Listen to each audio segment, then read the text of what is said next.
Hi guys, welcome back. This is Sean from PlayByPause, and today we're gonna talk about the Viltrox Weeylite S03 LED lights.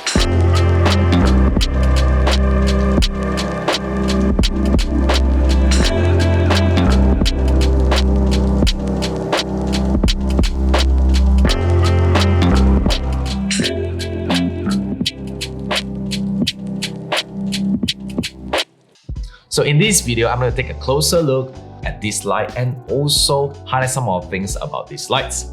Before I go any further, I do want to disclose that Viltrox sent us these lights for review purpose only. So they have no idea what I'm going to talk about, and also I'm just going to give you my very honest thought about these lights. So when I received the lights, they sent us through a parcel and it's so small the box. I have no idea they packed 4 units into one small box. And when I unboxed it, I was very surprised about it because it's so small and lightweight. I can just easily cover with my one hand, and you can easily just fit into your pocket and just pop into your camera bags without thinking much. It's even smaller than an iPhone. Even though the light is so small, but it packs with a lot of fun features. So before I go into further, I just want to show you what it comes in the box. Inside the box, you will get the light itself, a USB Type-C charging cable, hot shoe mount, and a manual book. I do hope they include a small pouch, but you can't complain much when it costs only $30. Looking at the design of the lights, it has the Type-C input charging ports, the 1/4-inch screw mount at the bottoms, and lastly, an on-off button switch. It's very minimal, it's made out of plastic. The button is pretty flimsy. It has a pocket size of 88 x 52 x 21 mm, and it weighs only 72 grams. Based on papers, these lights can hold up 60 minutes at full brightness. I have not conducted any tests on the battery, but I have used this for a few days and it holds up pretty well so far. Anyway, one great thing about the lights is you can go from 0 to 100% brightness, because some of the lights have a minimum brightness of 10% instead of 0, which can be pretty frustrating because sometimes you just need that 0 to 10%. This is the RGB lights. It has a full color capabilities of a CCT range of 2800 to 6800 Kelvins. You can of course toggle the colors through some sort of HSI modes, but the problem is how, since it only comes with one buttons. This is the part where I don't like about these lights, because you can't physically control light intensity and also change the color. You have to go through everything through their Weeylite Pro apps. Me personally, I prefer to control everything through the lights or the device itself because it's much easier and more spontaneous. But these wireless, so I'm just going to show you how to control the lights using their apps.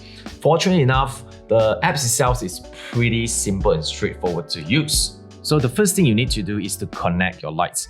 It's very simple to connect them. First, choose your preferred channel, then turn on your lights and you are good to go. You can do the same thing for the next channel by using the same method. You can even connect multiple devices in the same channel as long as you turn on the lights while you are in the selected channel. Anyway, I'm going to use a product sheet setups just to give you guys an idea on how it really looks. So right now I have 4 units here. First, we have the key lights on top, and we have 2 lights act as a rim lights besides the products, and lastly, the background lights behind the products. So right now, let's talk about the apps itself. First, we have the CCT modes. This is where you can change your color temperature. And there will be some standard setting below. There's light bulb, tungstens, sunny, flash, clouds, and shades. You can also customize your own temperature like what I did earlier. And also there's brightness intensity where you can switch from 0 to 100. You may also find a plus sign at the right corner where you can save the settings as your presets. These can be very helpful because you can easily just use your preferred settings next time. So let's get back to the home page. Next, we have the HSL. These are very straightforward. You can just pick any color you want from the color palettes, and you can just adjust it anyhow you like. You can also adjust the saturations and brightness from the slider below. Let's get back to the home page. Next, we have the RGBWY panels, which give you another options to change your color. It does a very similar job like the HSLs, but you can do based on the color codes, or even more specific since you can toggle each of the color channel you want. Next up, we have X and Y coordinates. It does exactly what the other two panels do, change the color, but this time you are looking at the color diagram. You can also play around with the slider or even the intensity of the brightness. Let's head back to the home page. Before I go to the next panel, I will go to pick B because next panel is going to be color chips, and I think the color chip works better for background. So it is a color samples that you can easily just pick and use. There's a variety of color which personally I think is very nice for background. This panel reminds me of the color paint sample. So next up is the effects, and it's going to be a fun one because you can play around with the effects. I don't really use this panel a lot, but it's always fun to have the settings right here. So there's a whole bunch of effects in here. You have the flash, you have the burst, flash lamp, blink, well, SOS, so on and so forth. Since the product is from China, therefore you may find some Mandarin in the app itself. It's not really an issue because it's pretty straightforward to understand once you use it. Anyway, these sliders indicates the speeds of the effects. This is slow and this is fast.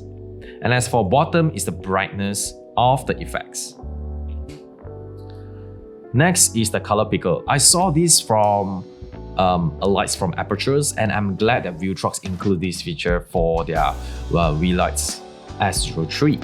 This is a color picker where you can actually use the cameras to pick the color out and use that information for your lights.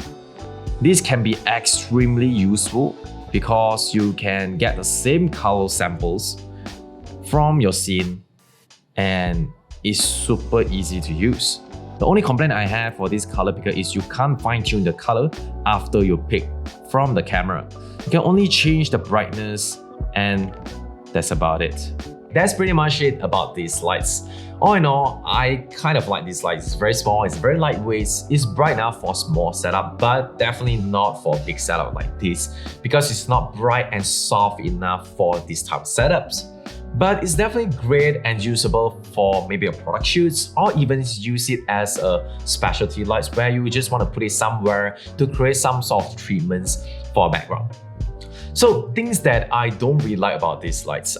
First is definitely buttons. It's a bit flimsy and it's a bit plasticky. So I hope they can work things out for that.